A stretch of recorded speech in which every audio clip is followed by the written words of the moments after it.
Hello, everyone. My name is Chris Oppenheimer, founder, CEO of Botany Scientifics. And a little over a year and a half ago, I went to Ashley Lee and I started asking deep questions about our endocannabinoid system. And through that, we built a health advocacy board.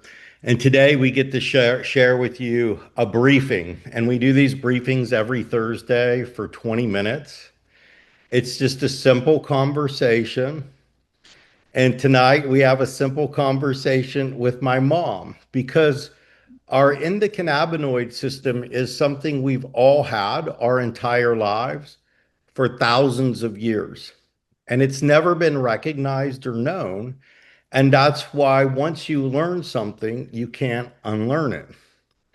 And then for many years, I've been on this advocacy for healing myself, which leads to helping humanity be able to do the same. And so, Ashley, thank you for not only stewarding this call, but stewarding the mission and our entire team that's watching and all those that are viewing the recording or the live right now. We appreciate you. And we always open up the call 10 minutes prior to 7 p.m. So if you'd like to talk to us, get to know us, you can do that 10 minutes prior. And then after the 20-minute call, the briefing, then we'll open it up for participants to ask questions, which will lead us into the next week. And so we hope that if you like what you hear, that you share it with another human being and that you help us help others be advocates for themselves. And tonight I get to introduce you my mother. She's my business partner in Botany Scientifics, but she's not only an advocate, but this weekend, August 1st, she turns 80 years and she would say young. I call it 80 years of wisdom. And tonight, Mom, that's really what advocacy is wisdom paid forward. And so I will turn it over to you and Ashley to talk about the surgery that you recently had and how that went. But where did advocacy first begin for you? Unknowing what we're doing today, thinking back, where was that and where did it lead you? Share kind of the story in your journey and how we're here. And it all came full circle when you had a surgery just a few weeks ago. Yes. Thank you, Chris, for that. I love being here, and Ashley and everybody else that's on the call.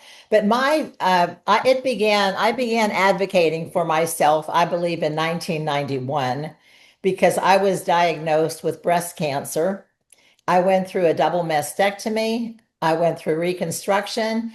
And the hardest thing that I had to deal with after that was whether or not I was going to have a chemo treatment or not. And so I have a mentor that recommended a world-renowned doctor, oncologist that I went to. I listened, he was my first person that I went to ask him, what do I need to do? And he suggested chemo. And I said, well, thank you, but I believe in getting a second, third, maybe fourth opinion regarding this. He said, absolutely, you do need to do that. And so I did. And I have to let you know that had the resources that I had, I did research and everything. And then with the resources that I had and the research that I was doing and everything, I decided that I was not going to have chemotherapy. And that was 35 years ago. And today I am cancer free. So that's where it began. And then where we are now, I don't know. Ashley, if I can share that with you after my surgery, do you want me to do that now or? I'm just so excited. Like when in the moment of the breast cancer and healing it, what was your biggest takeaway about advocating for yourself? Where do you feel that journey shifted to Where it worrying about it, being concerned about it, to actually coming through the other side and healing it? where it shifted is because we all know the side effects that chemo can has. And I thought, you know what? I don't want to go through that. And so I did check with the resources that I had. They were other doctors. And because I had no cancer in my lymph system, That was why we did not move forward with chemotherapy. And that was, like I said, 35 years ago.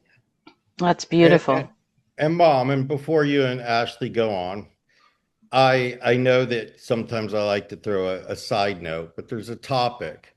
And my father was instrumental in us building this company. And there was a moment in your life where you couldn't advocate for yourself. And that's come to the forefront.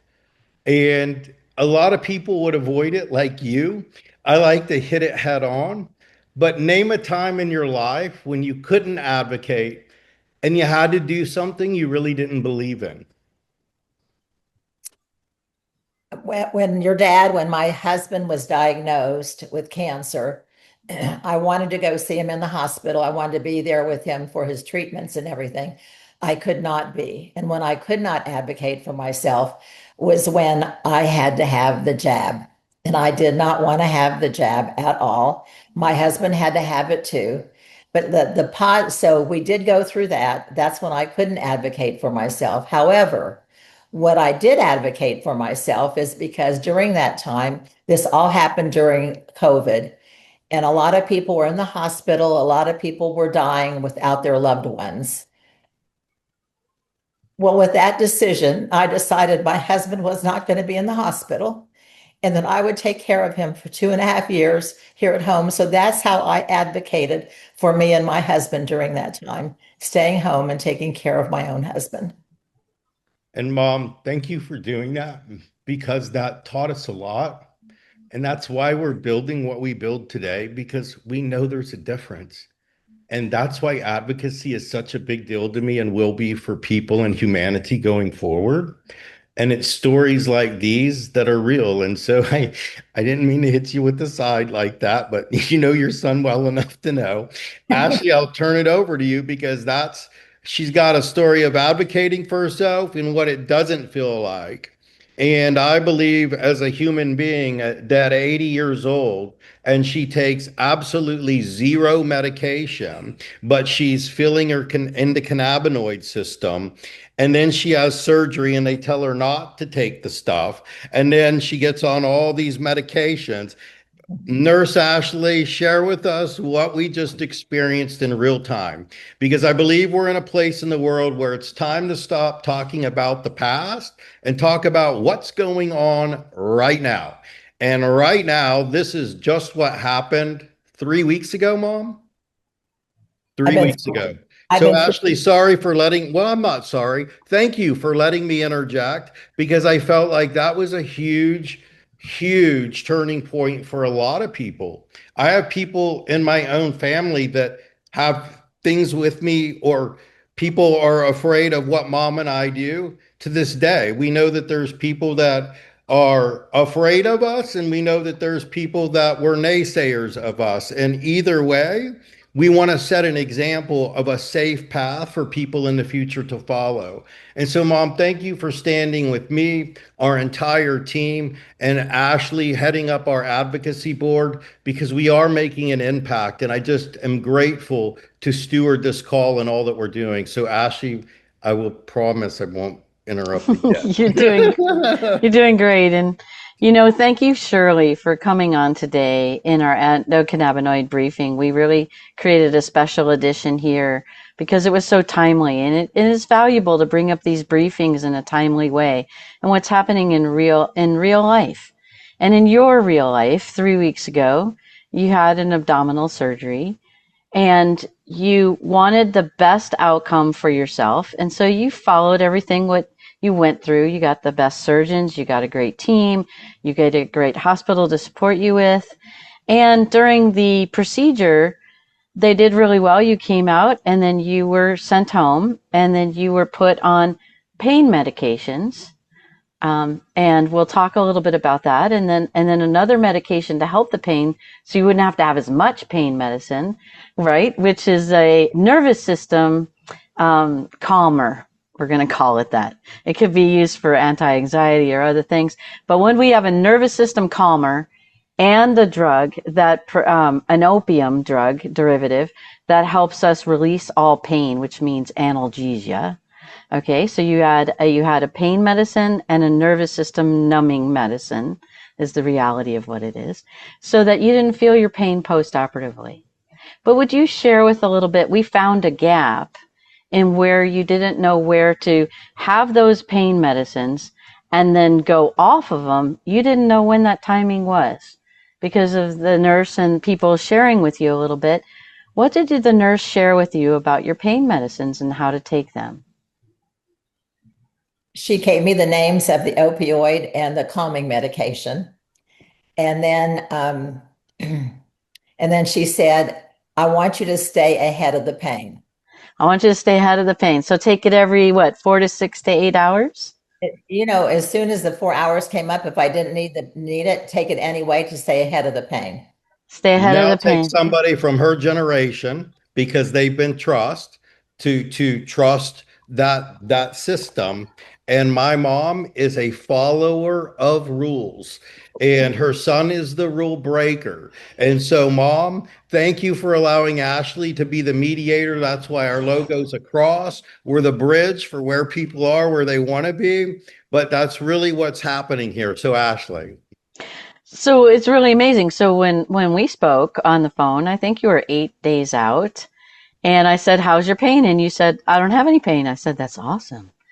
How how do you not have any pain?" You're like, "I'm taking the medicines every 4 to 6 to 8 hours." And I'm like, "Well, how do you know if you have pain or what kind of pain do you have?" You're like, "I don't know."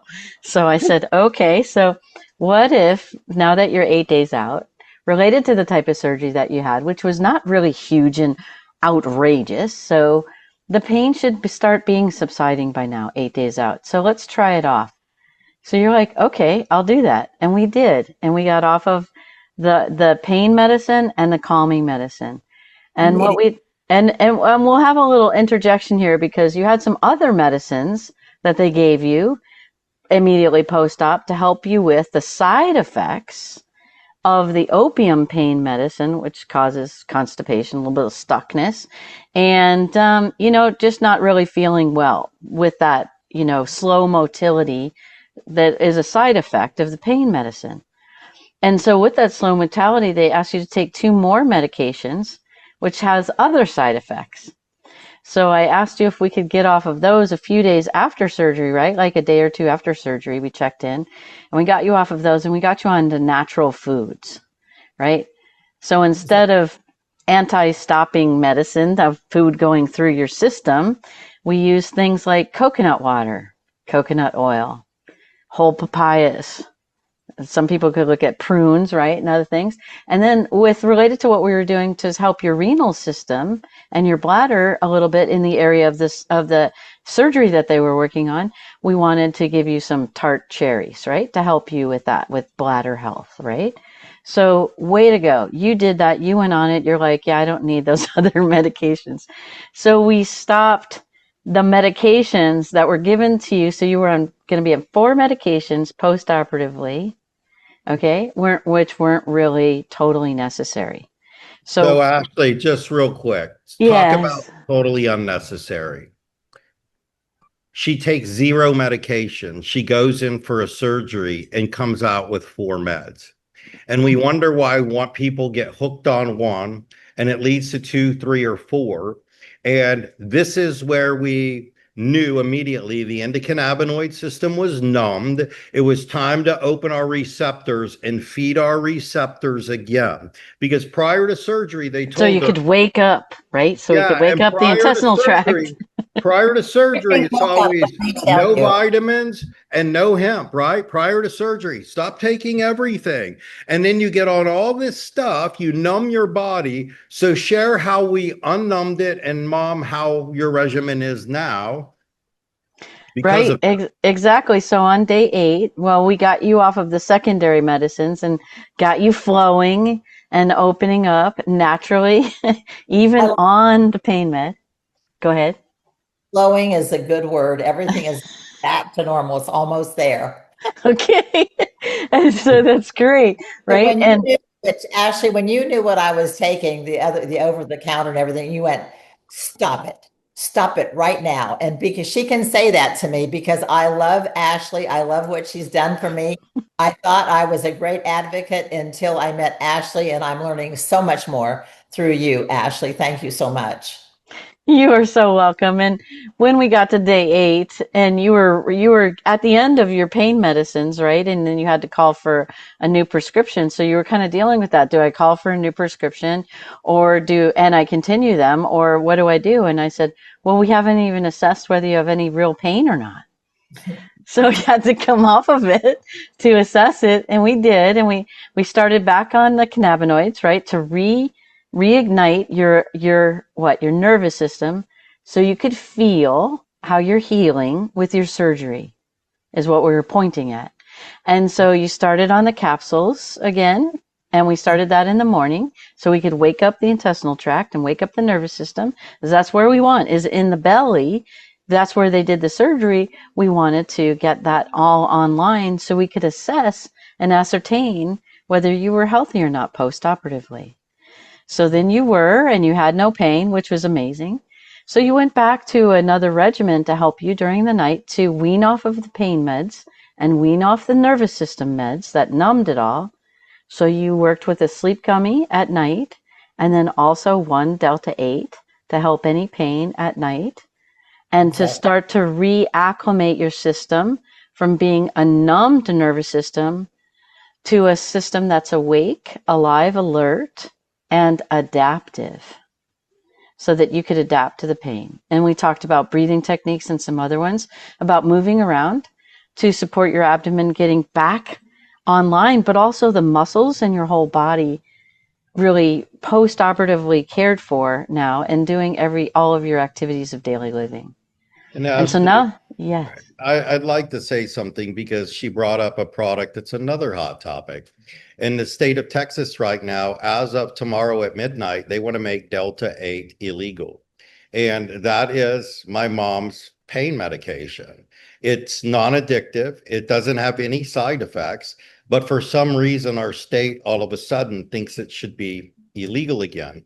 And that's totally going against the Farm Bill of 2018. And they clearly know it because they're selling THC as medical marijuana. But I want people to see, and I want you to think of people that you know in your life, that they would like a natural option, and we know we have it, but there are entities that are trying to keep it out of our hands. And I'm not only asking you to be an advocate for your own health, I'm asking you to start standing up and learning what we're teaching you and educating people, because an educated human being can't be manipulated. An uneducated one can. And that's what's happened. And so, Mom, thank you for being an example and for showing this. And next week we're going to do the CBN, CBG, CBD, THC. They all mean something different. They're over 120. We'll do the main ones, but I just want to turn it back over to you and Mom, because Delta 8 is something that could be stripped away. And I had people tell me years ago, Chris, you're getting your mom involved in something where she could go to prison. Well, they're trying to make it a $10,000 fine if you have possession of it, you know? Like, how is that not the most corrupt thing you've heard? And the state has not given us one piece of proof as to how it's bad for us. They just want to take it away, no questions asked. And Ashley, thank you for standing. And Mom, this is powerful because this is real time what people are having to face. And that's what these briefings are for, is to show people we're a community of people, that we're bringing them together so that we can walk together and embrace humanity. So Ashley and Mom, I really love where this is going. We've got a couple more minutes. Ashley, close us out with Mother.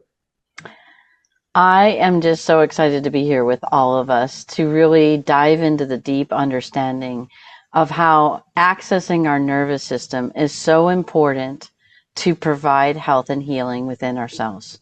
Our body doesn't know what to do when it's numb. Our brain doesn't know what to do when it's numb. I think we like our emotional state when it's numb because then we're not upset. Okay. And then kind of, I think we're comfortable, right? And pain free when we're numb. But we're not living when we're numb. We're not healing when we're numb. And we don't know how to relate with ourselves and each other when we're numb.